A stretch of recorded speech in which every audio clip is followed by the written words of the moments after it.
भाइयों बहनों एवं बच्चों, जैसे हम लोग हमारे गिरजा घर का संरक्षक कौन है? सेंट पेट्रोस है, उसी प्रकार हमारे छोटे गांव का संरक्षक है मैरी मैगदलीन। इसके बारे में आइए आज के इसी सुसमाचार से, लूकास के सुसमाचार अध्याय 10 पद संख्या 38 से 42 तक हमको क्या संदेश दिया गया है, उसी पर हम थोड़ा प्रकाश डालने के हम प्रयास करें। यहाँ पर हम देखते हैं जो यीशु को एक महिला ने उनको अपने यहाँ बुलाया, अपने यहाँ बुलाया और उसके लिए कहा जाता है एक बहन थी, तो बहन का नाम क्या है? मरियम। और वो क्या करने लगी? प्रभु यीशु के चरणों में बैठकर प्रभु यीशु के बातों को सुनने लगी। अभी मार्था ने क्या के लिए प्रभु यीशु ने अपने यहाँ बुलाया? भोजन दिलाने के लिए, खाने देने के लिए। हम लोग कहेंगे बड़ा खाना, है ना? ये बड़ा खाना है ना? बड़ा खाना तैयार यूं हो जाता है क्या? नहीं, बहुत कुछ करना पड़ता है। इसीलिए वो क्या करने लगी? प्रभु यीशु से कहती है, क्या कहती है? 40 को पढ़िए। हाँ, प्रभु आप क्या यह ठीक समझे? प्रभु किससे प्रश्न कर रही है? प्रभु यीशु। प्रभु यीशु सही या गलत नहीं जानने वाला इंसान है क्या, लेकिन प्रश्न ऐसे करते ठीक समझते हैं कि मेरी बहन ने सेवा सत्कार का पूरा हाँ, सेवा सत्कार का पूरा भार मुझ पर छोड़ दिए, है ना? घर में क्या करते हैं आजकल? पुरुष लोगों को भी मदद करने के लिए कहा देते हैं, चलो भाई सब्जी काट रहा हूं तो आप मीट काटिए, समझ में आ रहे हैं ना? मैं लहसुन छिल रहा हूं तो आप प्याज काटिए, समझ में आ रहे हैं ना? इसी प्रकार हम काम को बांट के करते हैं। लेकिन प्रभु यीशु वो मन ही मन ये भी सोचोगे, अगर मैं प्रभु यीशु के पास, अगर मैं वही है किसी के पास हम लोग संपर्क करने वाला व्यक्ति है, अपना समस्या को दूर करने वाला प्रभु यीशु, इसीलिए मन ही मन सोचोगे मैं प्रभु यीशु के पास जाऊंगी और बताऊंगी मैं कि ऐसे बताएंगे। प्रभु यीशु जरूर बोलेंगे हाँ अरे हम तो मेरे को बगल वाले गांव में जाना है, अभी बेतसैदा से बेतसैदा जाना है मेरे को, आप जल्दी से जल्दी थोड़ा उस पर हाथ बटा दो ताकि खाना तैयार हो जाए और मैं खा के निकल जाऊंगा। ऐसे प्रभु यीशु उनको बताएंगे सोचकर प्रभु यीशु के पास गए और प्रभु यीशु ने 41 में क्या कहते हैं? मार्ता मार्ता आप बहुत सारे बातों में चिंतित है। क्या बनाना है? अभी आलू तो फ्राई करना है, आलू चॉप करना है, मटन तो फ्राई करना है या ग्रेवी बनाना है, समझ में आ रहे ना? प्रभु यीशु के लिए पिछले बार प्रभु यीशु आया, उसको क्या पसंद आया उसी को देना है, पूरी बनाना है या रोटी बनाना है। इन सभी बातों पर माता क्या रही? चिंतित रही। लेकिन प्रभु यीशु क्या कहते हैं? आगे बढ़िए। फिर भी एक ही बात आवश्यक है, एक ही बात। अब जो भी बाइबल नहीं पढ़ते हैं, इधर भी आप लोगों के लिए एक वचन हम अपने माथे पर लिखे जाना है। आज घर जा रहे तो फिर भी एक बात आवश्यक है, मरियम ने सबसे उत्तम बात चुन लिया है। मरियम ने सबसे उत्तम बात चुन लिया है। इसी उत्तम बात को केवल ये मरियम मैगदलीन नहीं चुनी है, हमारी माँ मरियम भी चुनी थी। इसलिए सेंट लूकास के सुसमाचार अध्याय 2:19 में 2:19 के लिए, जहां चरवाहा लोग आकर प्रभु यीशु को देखकर प्रभु यीशु के बारे में बहुत सारे बातों को उनके कान में डाल के गए हैं। और तब मरियम ने उन बातों को सुनने के बाद माता मरियम ने भी क्या किया? पढ़िए 2:19 को। मरियम ने इन सभी बातों को, यहाँ बैठे ही है एक्का जी, टिक्का जी, तिरकी जी, क्रिकेटा जी, मिंचू जी, सब लोग क्या करना है? क्या करना है? इन सभी बातों को, बाइबल के हर एक वचन को क्या करना है हमको? आज संचित रखना है हृदय में। बाकी दुनिया के बात को हम लोग बहुत सारे बातों को संचित रखते हैं। मालूम है आज संसद में क्या हुआ मालूम है? आपको मालूम है मोदी जी ने क्या बोला? आपको मालूम है वैष्णव साहब जी ने क्या बोला? इन सभी बातों को हम लोग बहुत चर्चा कर लेते हैं, लेकिन उसी से बेहतरीन, उससे बेहतर हम लोग इंग्लिश पढ़ाने के वक्त हम लोग 3 डिग्री पढ़ाते हैं, positive degree, comparative degree, superlative degree. आप लोग पॉजिटिव डिग्री जो भी अपने घर संभालने के लिए आप काम करते हैं वो पॉजिटिव डिग्री है, और दुनिया के उन्नति के लिए कुछ काम करते हैं, कुछ सेवा सत्कार का कार्य करते हैं, वो कंपैरेटिव डिग्री है। लेकिन सुपरलेटिव डिग्री सर्वोत्तम कार्य है जब हम इस वचन पर हम मनन चिंतन करते हैं, इस वचन को जानने के लिए प्रयास करते हैं, इस वचन को हम प्रतिदिन कम से कम एक पन्ने पढ़ने के लिए, जैसे माता मरियम वो तो ईश्वर की मां थी, लेकिन इस पर मनन चिंतन क्यों करने की क्यों आवश्यकता था? क्योंकि उसमें ही आनंद जीवन है।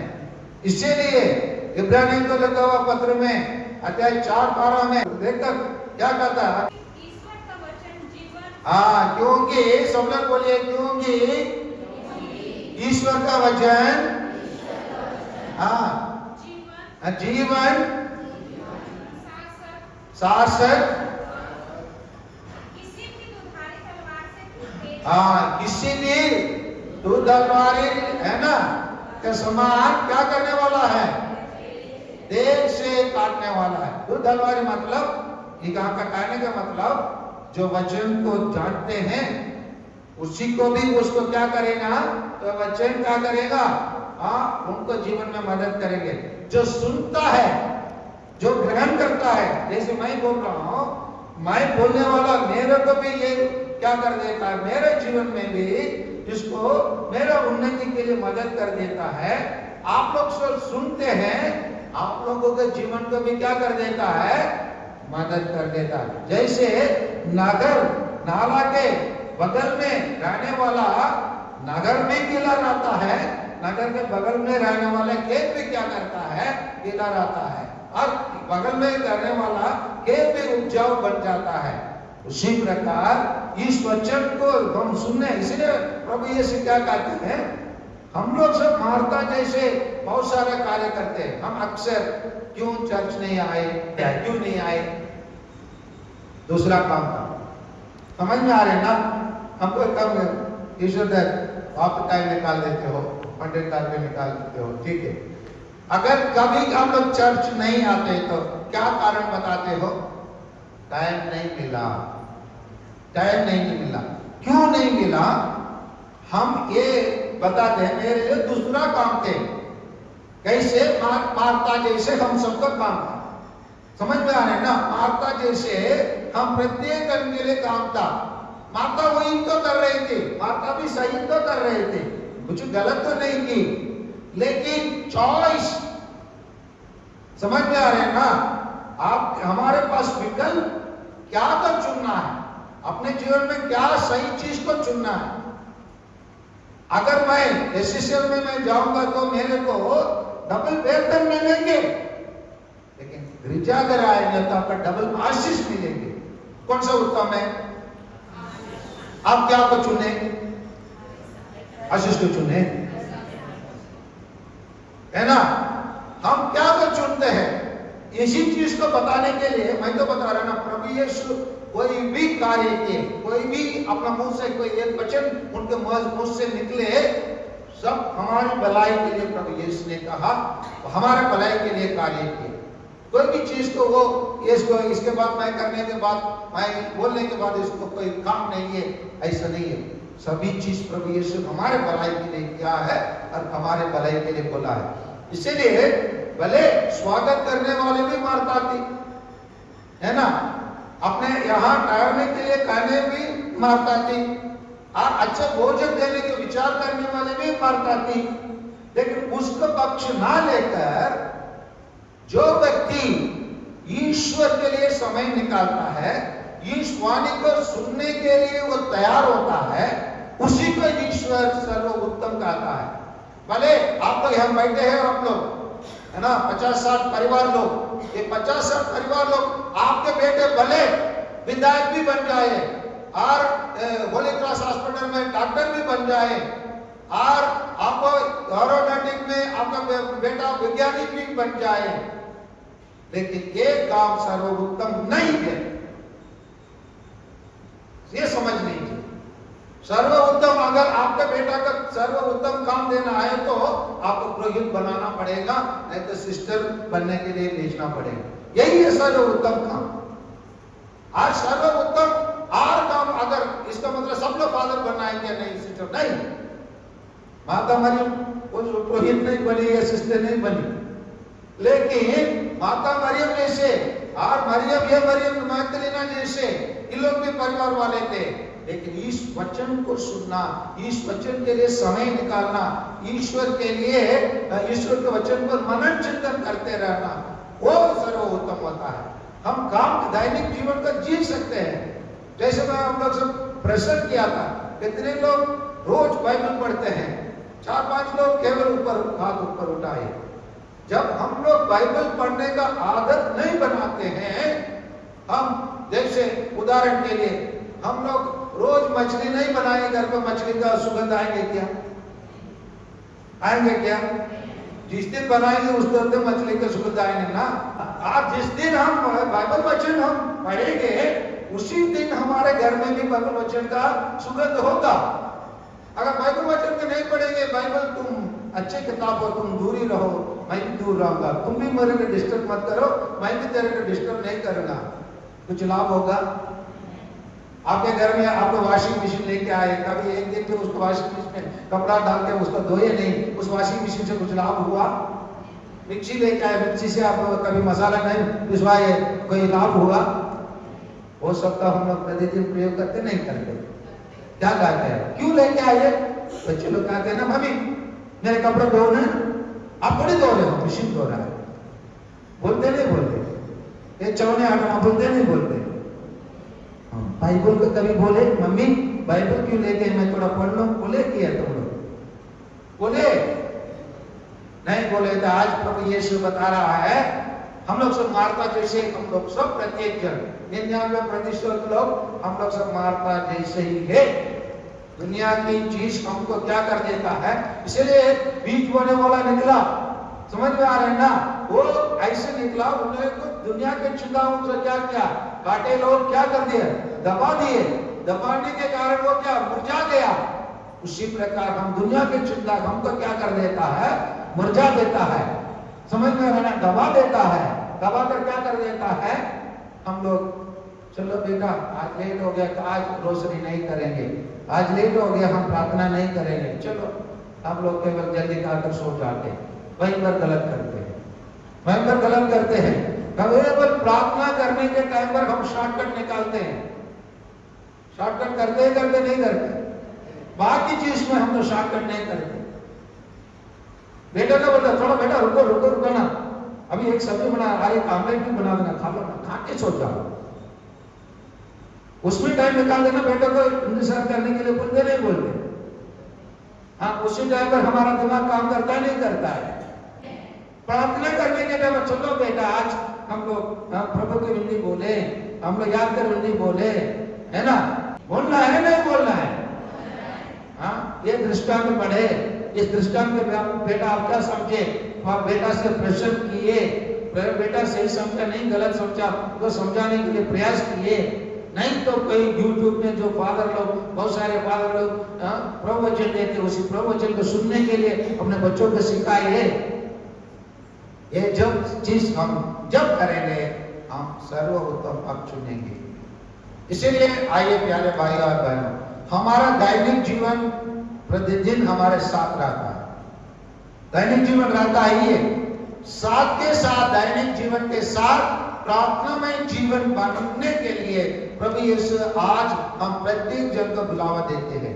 इसीलिए आइए हम सर्वोत्तम बात सुनना है, दुनिया को चुनना है। बताइए क्या का चुनना है? सर्वोत्तम बात क्या है? ईश्वर के चरणों में बैठकर सुनना। यहाँ पर भी प्रभु यीशु वहां यहूदियों के नियम को तोड़ते हैं, क्योंकि प्रभु रबी के चरणों में बैठने का काम केवल यहूदी लोग नहीं करते हैं, और यहूदी लोग जो रबी के शिष्य बनने वाले केवल करते थे, ये स्त्रियों को दिया वाला एक विशेषण कार्य नहीं था।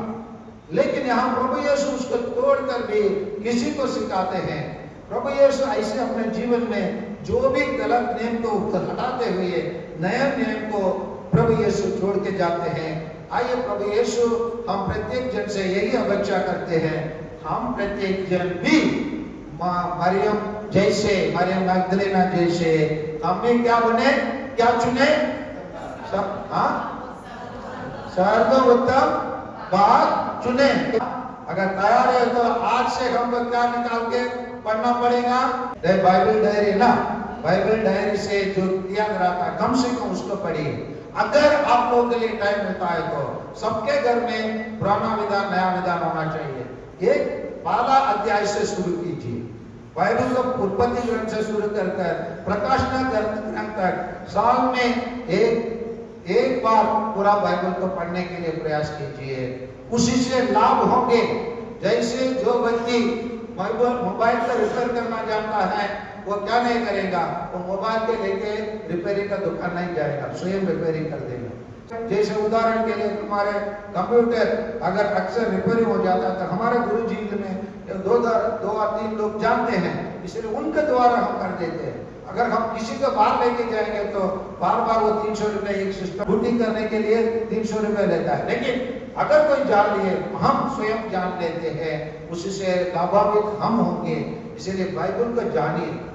मैं ये बताऊंगा, मेरे को अगर लोग बाहर बुला रहे हैं तो बाइबल वचन के जानने के कारण लोग मेरे को बुलाते हैं, इधर बुलाते हैं, उधर बुलाते हैं।